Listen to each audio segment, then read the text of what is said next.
Now, wait a minute. See, the comedic community been teaching wrong. Somebody's wrong. Somebody told us, and y'all didn't correct it. I don't know if, anybody has or not. But they used to teach, Seti used to teach, the squad used to teach, that these were the Twa.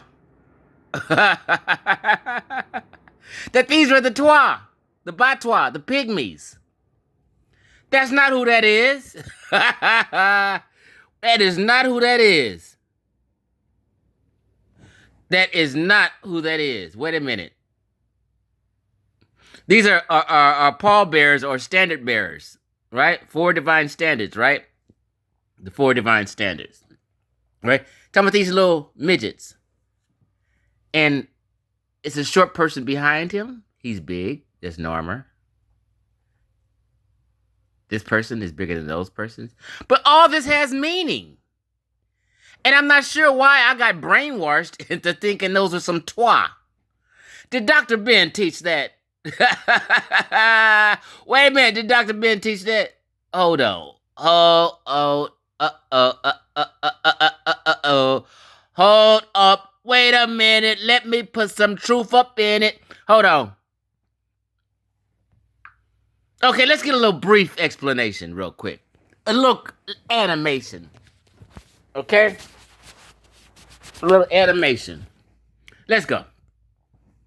Between 2 cow heads, representing the goddess Hathor. On the layer below, we see a victory parade with Nama in the center. Notice how much bigger he is than the rest. In ancient Egyptian art, they practice what we call hierarchical proportions. The concept is simple. The more important you are, and the higher your rank, the larger your image. And none is more important in Egyptian society than the pharaoh. But more importantly, Nama is now wearing the red crown, an indication that he is now the ruler of Lower Egypt. As well... Okay, so I was going Lower Egypt and Upper Egypt. So Lower Egypt is in the middle. Sudan is way down here. So when people say they come from the south, they talking about right here. They're not talking about south, like from Sudan, from the black folk down there. They're not talking about that. Niggas been lying forever. Lying forever. Upper Egypt. Once again, behind the pharaoh, we see the sandal bearer, still carrying the sandals. In front of the pharaoh is the visor. Notice he's the same size as the sandal bearer, signifying they're equal in rank. He's in this strange sort of hunched position because he's wearing a leopard skin. So, I take it that the pharaoh, obviously, is bigger because of his rank. And these two are lower. This is the guy carrying the pharaoh's sandals. And I'm sure that these are smaller because they're lower in rank than these two. These would be kind of like advisors. These are less than advisors. So they're smaller than the advisor. Position. The visor's role is kind of like a prime minister. I have wondered why the visor was not on the first side of the palette. My best guess was probably because he was running the kingdom while the pharaoh was away on campaign, and just turned up for the parade. These smaller guys are pallbearers. We think that they make up regiments or regions of the pharaoh's army. To the far right, we see a series of guys lying on the ground. They've been decapitated, their heads placed between their legs. These poor guys were clearly captives, executed for the parade.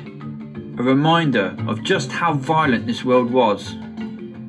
Above them, a boat, maybe the pharaoh's boat, filled with war booty.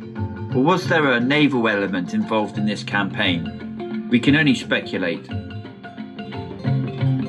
On the layer below, these 2 fantastical mythical beasts. They are serpentine leopards. Images of these beasts are common in Mesopotamia. What? And demonstrate a mixing of ideas. Wait a minute! That's a common symbol in Mesopotamia? You mean the Levant, Near East over there? Not Nubia? Not the Sudan? Ah! So even the sheep in Egypt, they come from the Near East and Levant.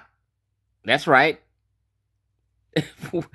So Egyptian culture and those people who built that pyramid of Giza and the Sphinx come from these areas, not down south in Nubia. See, oh God, y'all piss me off. These two cultures at this time. However, images of these beasts are common in Mesopotamia and demonstrates a mixing of ideas between these two cultures at this time. However, from this point... Mixing of ideas between what? See, Dr. Keita always talks about that. The Near East and Levant. And a lot of pottery came from there. A lot of pottery in ancient Egypt. Man, see, look what I'm saying. North Africa was never Black Africa. Y'all been lying. That ain't the Twa. That ain't the Pygmy. Egyptian art and culture becomes ever more distinctive. The necks of these two beasts are collared by these two guys.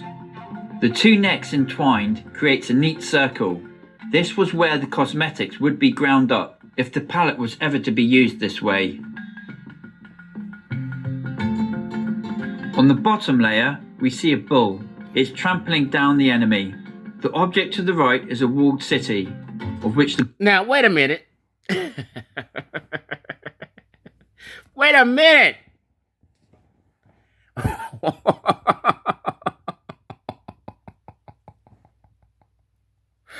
Oh my God. Y'all been lying to me, huh? Y'all been lying to me. Did Dr. Ben teach y'all that that was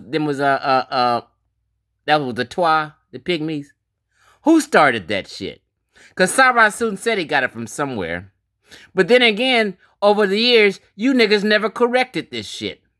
Or did you guys want people to think that the Twa was kicking it with some other black folk? And they was just all black folk. Was that the attempt to call these people the Twa? Was that the game? Was that the trick? Who taught that? Somebody need to answer me. Ain't no damn Twa. Fuck out of here.